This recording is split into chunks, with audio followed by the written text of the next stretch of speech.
रायगड जिल्हा परिषद अंतर्गत असणाऱ्या माणगाव तालुक्यातील पहिल गावातील रस्त्याची दुरावस्था पाहायला मिळाली। कित्येक वर्ष शासनाने या रस्त्याकडे दुर्लक्ष केलेले आहे। जनतेचे होणारे हाल, शाळेतील विद्यार्थ्यांना होणारी ही त्यांच्या हेळसांड, या गोष्टीला जबाबदार कोण? शासन या गोष्टीकडे गांभीर्याने लक्ष देईल का, असा सवाल प्रत्येक जनतेच्या मनात पडलेला आहे। यासाठी आमच्या प्रतिनिधींनी प्रत्यक्ष गावकऱ्यांशी साधलेला हा संवाद।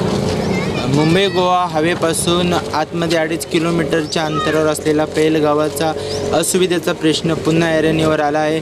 जवळपास 15 वर्षापूर्वी हा रस्ता जिथे आम्ही उभे आहोत तो रस्ता 15 वर्षापूर्वी जिल्हा परिषदेच्या माध्यमातून करण्यात आला होता आणि जवळपास हर निवडणुकीच्या दरम्यान सुरुवातीलाच इथल्या लोकांना राजकीय इथले असणारे पुढारी आमिष दाखवून हा रस्ता आम्ही बनव असे जवळपास 15 वर्ष ह्यांच्या भावनेशी खेळण्याचा दुस्साहस इथल्या राजकारण्याने केला। आता आपल्यासोबत इथले स्थानिक ग्रामस्थ आहेत, सविस्तर त्यांच्याकडूनच आपण जाणून घेऊया। याच्या आधी हा रस्ता कधी बनलेला?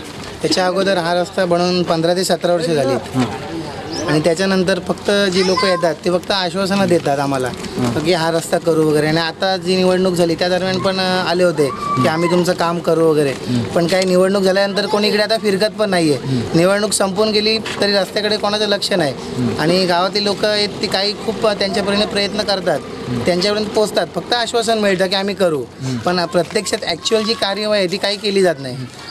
पर्यायी रस्ता इथून लोणेरला किंवा हवेवर जाण्यासाठी उपलब्ध आहे की नाही? पर्यायी रस्ता दुसरा कोणता नाही आहे, फक्त एक मधून रस्ता आहे तो शेतातून, आणि तो तर पावसाळ्यात पूर्ण खराब असतो, त्यात जाऊ पण शकत नाही, पण म्हणजे पाय चिखलात जातात खाली। आणि हा एकच रस्ता आहे की जो आम्हाला गाड्यांना जाण्यासाठी योग्य आहे, आणि हा एकच रस्ता आहे, पण त्या रस्त्याची अशी दुरावस्था आहे। स्थानिक ग्रामस्थांनी याची तक्रार कुणाकुणाकडे केलेली? तर ग्रामस्थ ग्रामपंचायतीतून पण प्रयत्न करत आहेत, पण कोणाला काही यश लाभत नाही आहे। सर्वजण आपापल्या परिणाम जे राजकारणी आहेत, शिवसेना असेल किंवा राष्ट्रवादी, ते सर्व प्रयत्न करतात, पण कोणाला यश लाभत नाही आहे। याच्या आधी इथली वस्ती एकंदरीत किती लोकसंख्येची आहे? च्या गावात लोकसंख्या 3,500 ते 4,000च्या दरम्यान असेल।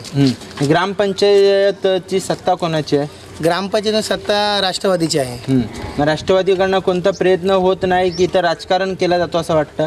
म्हणजे प्रयत्न केला जातो राष्ट्रवादीकडून, पण कसं आहे की राजकारणी आहे त्याच्यावरती, म्हणजे जिल्हा परिषदेमध्ये किंवा सरळ तुम्हाला असं म्हणायचं आहे की आम्ही वेगळ्या पक्षात आहोत आणि सत्ता वेगळ्या पक्षात असल्या कारणाने आम्हाला कुठेतरी डावलण्याचा प्रयत्न केला जातो? हा बरोबर आहे, कारण की आम्ही प्रयत्न करतो सर्वजण, पण कोणते वरून निग्लेक्ट केलं जातं। म्हणजे वरच्या कोणत्या तरी नेत्याच्या दबावाखाली हे काम अद्याप थांबवलेलं आहे असं वाटतं? हा, असं वाटतं आम्हाला सर्वांना। बरोबर। आपण बघितलात की ग्रामस्थांच्या ज्या भावना आहेत की आम्ही वेगळ्या पक्षात असल्या कारणाने जी संस्था आहे त्यामुळे अनेक लोक जे आहेत राजकीय त्यांच्या दबावाखाली हे काम अडकवण्यात आलं, जेणेकरून आम्हाला असुविधाचा सामना करावा लागेल।